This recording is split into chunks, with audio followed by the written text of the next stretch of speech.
रहमान रहीम। आज की बात में आज हम बात करेंगे। आज हम मोटिवेशन इस्लामियात के टॉपिक से लेंगे। इस्लामियात इस्लाम के हिसाब से कुछ रिवायत हैं, कुछ कोटेशंस हैं, तो उसमें हम सीखेंगे कि मजलिस में बैठने के आदाब, गुफ्तगू किस तरह होनी चाहिए। उसमें हम 2-3 पॉइंट हैं वो ज़िक्र करेंगे।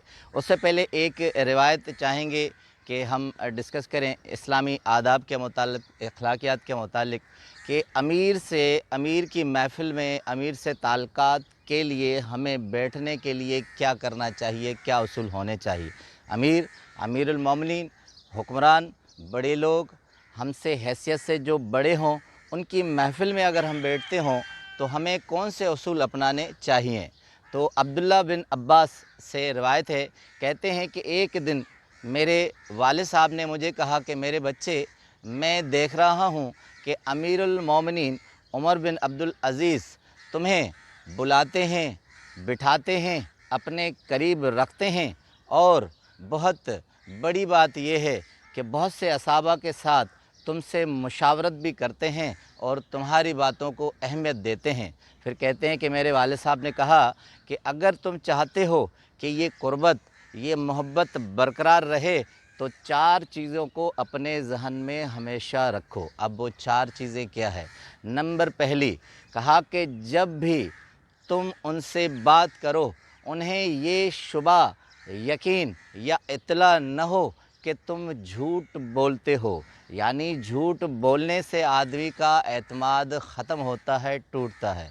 दूसरी नसीहत की कि हमेशा अपने दिल में खुदा का खौफ रखो। अगर खुदा का खौफ रखोगे तो दुनिया में किसी का भी खौफ नहीं होगा। अगर अल्लाह ताला का डर हमारे दिल में होगा तो किसी का भी डर हमें परेशान नहीं करेगा। अब तीसरी नसीहत कहते हैं कि जो बातें अमीरुल मोमिनीन तुमसे करते हैं वो बातें राज हैं, राज रखो, किसी और को मत बताओ। यानी इससे मालूम होता है कि अगर किसी की बात किसी को बताएं या राज अफ़शा कर दें तो उससे एतमाद टूटता है और महफ़िल आगे नहीं बढ़ती। अब चौथी है, कहते हैं राज रखने के बाद अगर अमीरुल मोमिनीन तुम्हारे करीब हैं, तुमसे बहुत अच्छी और ज़्यादा और एतमाद वाली बातें करते हैं, तो अपनी हैसियत बढ़ाने के लिए किसी और की ग़ीबत मत करो। होता ये है कि हम जिसे कहते हैं कि नंबर या हैसियत बढ़ाने के लिए किसी और को बुरा कहते हैं और अपने आप को अच्छा साबित करने की कोशिश करते हैं। तो ग़ीबत मत रखें, किसी के राज को राज समझें, झूठ मत बोलें, और किसी की महफ़िल और क़ुर्बत में रहें तो अल्लाह ताला का खौफ हमेशा अपने दिल में रखें। दूसरी, सीरत बिन अब्दुल अज़ीज़ किताब से एक कोटेशन है कि हज़रत उमर फ़ारूक रज़ियल्लाहु ताला अन्हु जब अमीरुल मोमिनीन थे तो महफ़िल में बैठे, रात बहुत हो चुकी, अब बहुत से लोग थे, गुफ्तगू चल रही थी, तो दिया बुझने लगा और उसका तेल ख़त्म होने लगा। अब जैसे ही तेल ख़त्म होने लगा तो तेल चूँकि घर के अंदर था, तो दूसरे अशख़ास ने कहा कि मुलाज़िम को बुला लेते हैं, चूँकि रात बहुत बीत चुकी थी, गुफ्तगू में मालूम नहीं हो रहा था। तो हज़रत उमर फ़ारूक रज़ियल्लाहु ताला अन्हु ख़ुद उठे, तेल अंदर से ले आए, दिए में उन्होंने लगा कर रख कर दिया जलाया। उसके बाद जुमला गौर फरमाइए, बहुत कमाल है। जुमला फरमाया कि तेल डालने से पहले भी मैं उमर बिन अब्दुल अज़ीज़ था और तेल डालने के बाद भी उमर बिन अब्दुल अज़ीज़ हूँ।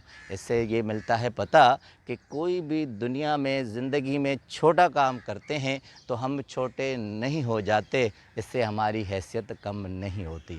अब आते हैं कि इस मजलिस में इस्लामी आदाब और गुफ्तगू किस तरह होनी चाहिए। उससे एक रिवायत, एक कोटेशन आपसे चाहूँगा कि डिस्कस करूँ। हज़रत अली रज़ियल्लाहु ताला अन्हु ने फरमाया कि हुज़ूर सल्लल्लाहु अलैहि वसल्लम जब महफ़िल में बैठते थे, गुफ्तगू करते थे, तो अपनी गर्दन को झुकाकर गुफ्तगू करते थे। अब कमाल की तशबीह फरमाते हैं हज़रत अली रज़ियल्लाहु ताला अन्हु कि हुज़ूर सल्लल्लाहु अलैहि वसल्लम जब गुफ्तगू करते थे तो अपनी गर्दन इस तरह झुकाते थे जैसे उनके सर पर चिड़िया बैठी हो। इतने मोहतात अंदाज से गुफ्तगू करते थे और जब गुफ्तगू ख़त्म हो जाती थी तो खामोश हो जाते थे। कहते हैं कि उनकी महफ़िल में कोई भी झगड़ा اختلاف نہیں ہوتا تھا، ایک شخص پوری بات کرتا تھا، دوسرے شخص پوری بات سنتے تھے، جب بات ختم ہو جاتی تھی تو پھر گفتگو کا آغاز ہوتا تھا۔ آتے ہیں محفل میں آداب کے دوسری چیز پر، کہتے ہیں کہ دوسرا اصول ہے کہ کبھی بھی آپ اپنے اوپر ہونے والی تنقید پر غصہ نہ ہوں اور اسے ہنسی خوشی برداشت کریں۔ اس سے سیرت بن عبدالعزیز سے ایک اور کوٹیشن ہے کہ حضرت عمر فاروق رضی اللہ تعالیٰ عنہ نے فرمایا، کہا کہ جس شخص نے مجھ پر تنقید کی تو اس نے مجھ پر بھلا کیا، کیونکہ اس نے مجھے میرے عیب توفتاً مجھے واپس لوٹا دیے۔ اب اس سے پتہ چلتا ہے کہ جب ہمارے اوپر تنقید ہوتی ہے، ہماری اپنی ساری خامیاں ہمیں واپس ملتی ہیں اور ہمیں موقع ملتا ہے کہ ہم اصلاح کریں۔ اس کے بعد اسلامی آداب میں ہے کہ کھانا، کبھی بھی کھانے کو برا مت کہیں۔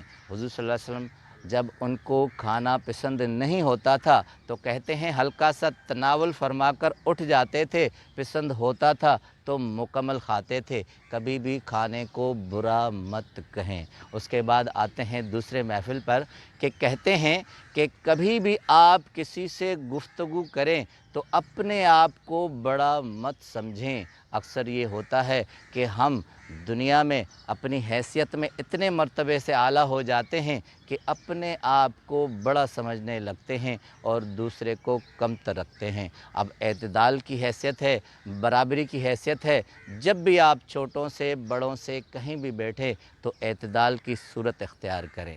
ایک اور بہت اہم نکتہ ہے جو اسلامیات میں ہم ڈسکس کریں گے، وہ یہ ہے کہ زندگی میں آپ جب بھی کہیں بھی رہیں، کسی محفل میں جائیں تو زیادہ بات مت کریں۔ اس کے لیے ایک مثال دی گئی ہے کہ فضول اور زیادہ بات کرنا گناہ ہے۔ اس کے لیے ایک کتاب ہے الحکم العلم، اس سے ایک کوٹیشن چاہوں گا کہ کہتے ہیں ابو ہریرہ رضی اللہ تعالیٰ عنہ کہ حضور صلی اللہ علیہ وسلم نے کہا کہ جو شخص زیادہ بات کرتا ہے اور فضول بات کرتا ہے وہ گناہ کرتا ہے۔